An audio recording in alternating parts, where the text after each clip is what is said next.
Are you guys busy this weekend? No, not at all. No, I think I'm free on Saturday. Nothing going on? Okay. How about we go ice fishing? Sound cool? Yeah, Yeah. sounds like a fun That'd be idea. awesome. Yeah. We should check the weather and see what the days are like, and if we're all free, then we should do that. Yeah. Let me check that there now, actually.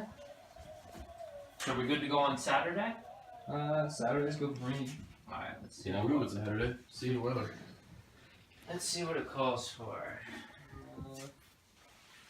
Saturday. A little bit sunny, a little bit cold in the night, but other than that, it looks good. Minus 13. Feels like minus 13. It's minus 4. That's pretty good weather. Pretty good. Calls for sun as well, so it sounds like a perfect day to go ice fishing.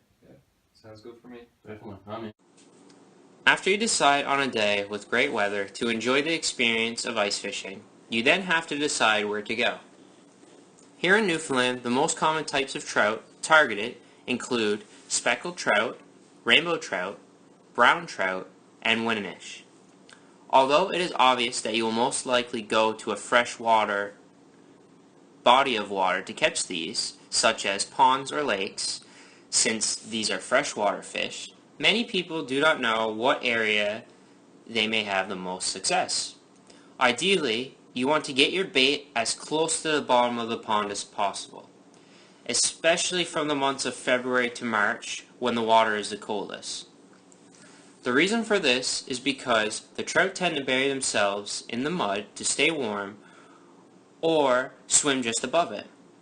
Like the mud, structures in the pond serve the same purpose. So, before you cut a hole, here are some areas that could be very beneficial for a great experience.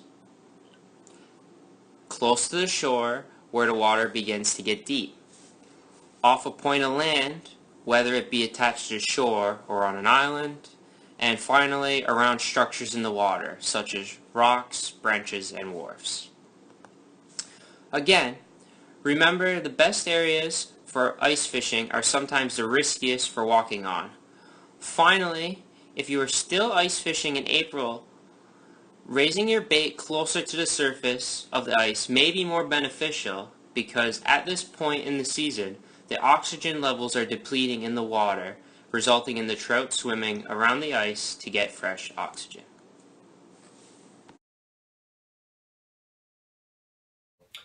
So before you decide to go ice fishing or any other winter activity, it's always very important to have the proper outfit, because if the weather conditions get worse outside, say if it's nice and warm out and then it gets stormy, you're going to be miserable, you're going to be cold, you're not going to enjoy yourself.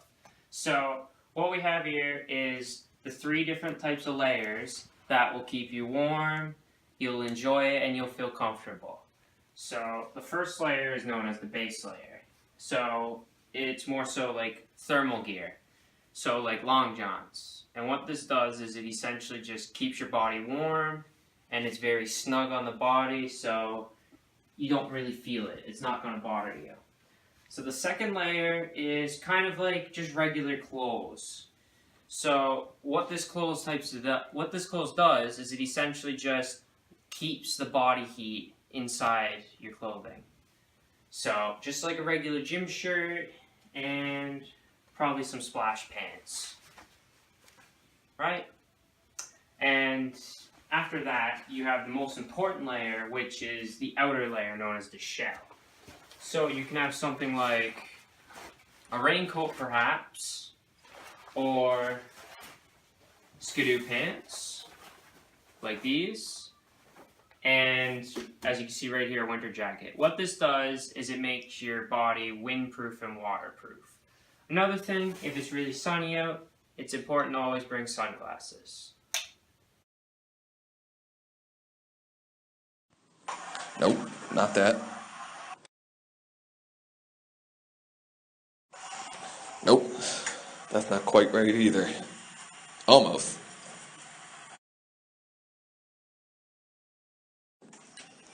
Perfect. And one very important point that I forgot to mention earlier was that cotton kills. So you never want to wear cotton because if you get wet, it sucks up the moisture. So you're never going to get dry, you're always going to be cold, and then you're going to feel much heavier.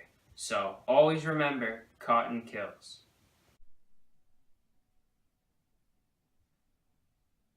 Alright, next we're going to talk about the equipment for ice fishing. So the first piece of equipment is the auger.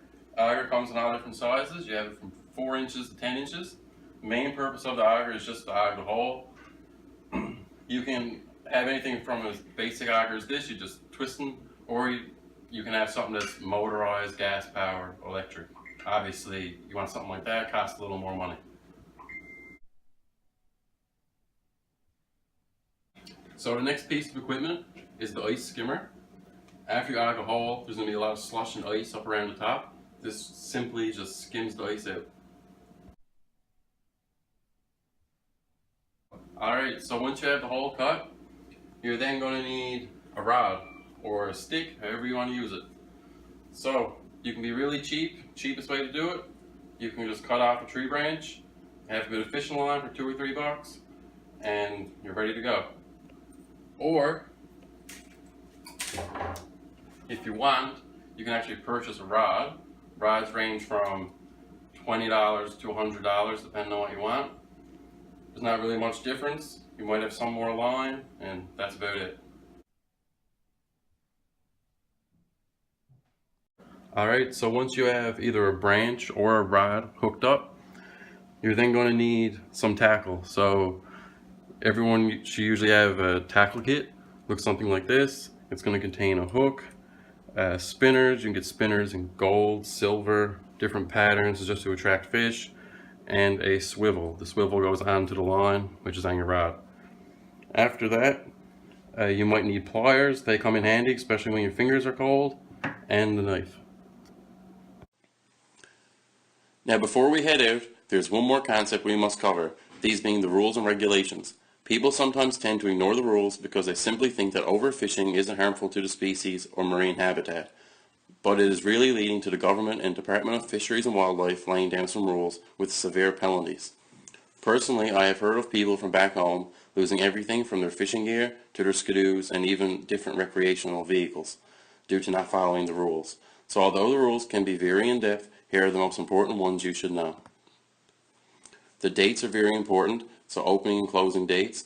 This year was February 1st to April 15th. Your daily bag limit, so a total of 12 fish can be a combination of any species. They could be speckled, rainbow, brown, or windiness trout, or a total of 2.25 kilograms plus a fish of any species.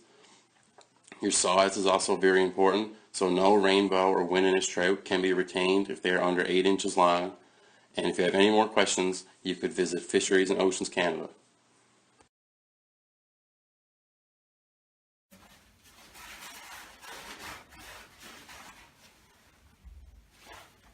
Hello?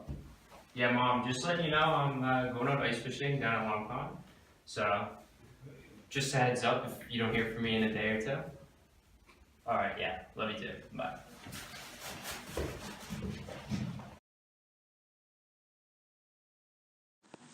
Now before we head out onto the ice, we should probably go over a few ice safety tips. The two most important factors to think about with regards to ice safety are the strength and the thickness of the ice. Strength can be gauged by a few different factors, such as the sound it makes when struck and the color of the ice itself. Ideal conditions would have the ice make a solid thump noise when struck and being clear blue in color. You should also measure the thickness of the ice in different areas as you progress further onto the pond. Ice close to the edge of the pond will be most unstable. The general thickness of the ice should be about 2 inches thick for walking and 4 for ice fishing. Snow-covered ice is also a risk factor to look out for because snow acts as an insulator, making snow-covered ice very misleading. So as you can see, after you cut your hole, there may be some slush and snow hanging around the surface. This is something that you will definitely want to get rid of, which is where your ice skimmer will come in handy. The reason you'll want to do this is so your line doesn't freeze, which would essentially cause you to miss many bites and opportunities to catch any trout. To do this, you simply skim the top of the hole, which you can see only takes a few seconds. Here you can see I'm using a homemade rod, and while it might not be the prettiest looking, it definitely does the trick. Again, very cheap but highly reliable. As you can see, it is very easy to use, just rotating the piece of wood one way to let the line out and the opposite way to reel the line back in. If you're like myself and have more than one line set up on the pond, it works great for laying across the hole while checking on other lines. And always remember, fishing is a sport of patience. Alright, so in regards to bait for ice fishing is basically the same as bait for fishing in the summer or spring or fall. So the most common baits are your worms and your flies. Most people actually don't think you can use a fly while ice fishing. And your most uncommon baits, but they're actually very useful, are canned corn and small minnows. Oh. And just when you thought it was time to give up, you get a bite. But wait, what is it? It's an exotic yellowfin squeaker. Whoa! Woohoo!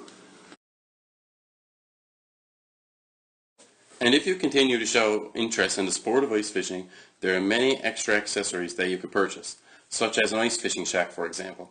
An ice fishing shack is great for when weather conditions aren't great, such as wind, snow, or rain. As you can see, it sets up very quickly, and you could easily put 2 to 3 people inside to have a great day or weekend of ice fishing.